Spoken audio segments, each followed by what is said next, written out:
Good afternoon, Andy Johnson here with Advertising Week Europe. My next guest, Jane Wolfson from Hearst Media. You've just been talking about real-world content marketing. What does that mean? Well, it's about how we can bring content to life for consumers. So we've been talking about a lot about events and about how you can bring brands to life. So like Esquire Townhouse, which is an event that we put on through the Esquire brand and allows people to interact with the brand that they love in a more intimate way.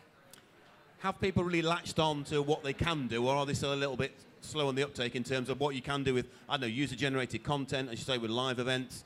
Are they really aware of what the possibilities are? I think it's become more complicated for people because content can mean so many different things. So actually, what does it mean, and how does it fit into the overall marketing mix? And so I think there's a lot more agencies who are getting involved in that area. And obviously, as you say, there's UGC content as well. And how is that used properly, and how is that curated? Because actually, part of that can be curating that UGC content and bringing it together for an audience.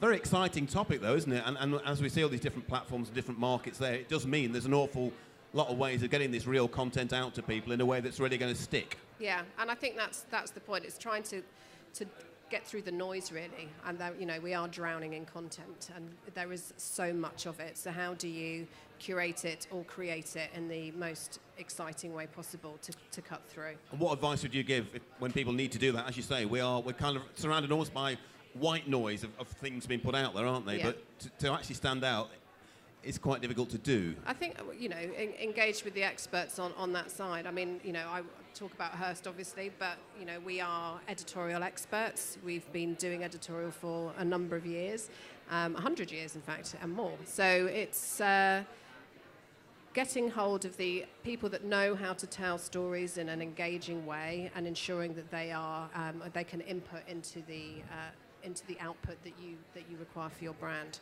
Even more important at the moment in the political era we live in, with that dreaded term fake news being bandied about goodness knows how many times by a certain gentleman on the other side of the Atlantic. It's really important, this, isn't it? Yeah. And, trusted and credible brands, and ensuring that they are, still given a voice and give brands a voice. So, on our web platforms, obviously you are within a trusted environment, and you know that to be the case, so you can advertise safely with us. As well as, we report true stories. And actually, from a magazine's point of view, it's always done in a very positive way as well. And looking at this week as a whole, your company's had a big presence here. What have been the highlights for you? What trends are you sort of picking up on that you think are quite exciting? To be honest, I think, although content has always been there, I think actually that has been talked about a lot more now than it ever has been in the past here. There is having more conversations around virtual reality and AI and how that's going to come into the mix. But people have to make sure they use it sensibly. I mean, it's really VR is an extension of an immersive experience, whether it's live or in the real world. So how do we integrate those together in the future? I suppose one of the dangers is that people jump in feet first with some of these things and don't actually maybe consider how they can use it best, because something's new and exciting, must have that, must do that. But actually, it does make sense to sort of stand back a bit and think about the best ways of implementing it for your own brand. And I think there's things like Facebook Live, which are new, but you have to know how to do Facebook Live properly. It's quite tricky. Jamie Oliver's one of our clients, and we produce their magazine for them, and he knows how to do live really well and can instantly get views, and people expect it from him. But I think some brands who just do it because it isn't necessarily the right thing to do.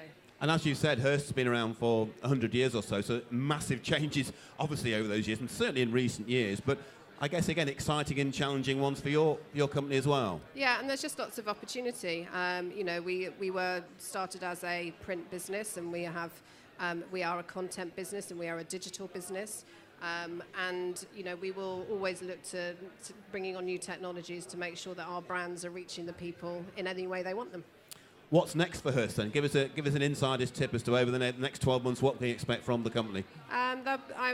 We'll be focusing more on events and content marketing side of the business, working with clients and producing content for them that live on their platforms rather than having them just live on ours. Events is a big growth area for us. That's kind of a focus for us. We've nearly reached the end of Ad Week Europe. It's always a brilliant event, isn't it? It's day and night. Day and night, yes. and the days and nights merge into one. Yes. Are you looking forward now to sort of taking on board what's happened here and then going away and having a bit of a lie down in a darkened room, or do you just carry on now with Hearst business? We will be carrying on with Hearst business, but I think, take stock of what's happened. A lot of times you can get involved in lots of interesting discussions and then kind of forget about them again, but the importance is to take what you've learnt and bring that into your everyday working life and make things better. Well, look, lovely to meet you. Thank you very much for coming to see us. We've nearly got to the end of Ad Week Europe. We're nearly there. Thank you very much indeed, Jane. Of course, you can catch Jane's chat at AW Replay. Keep talking to us, #AW Europe.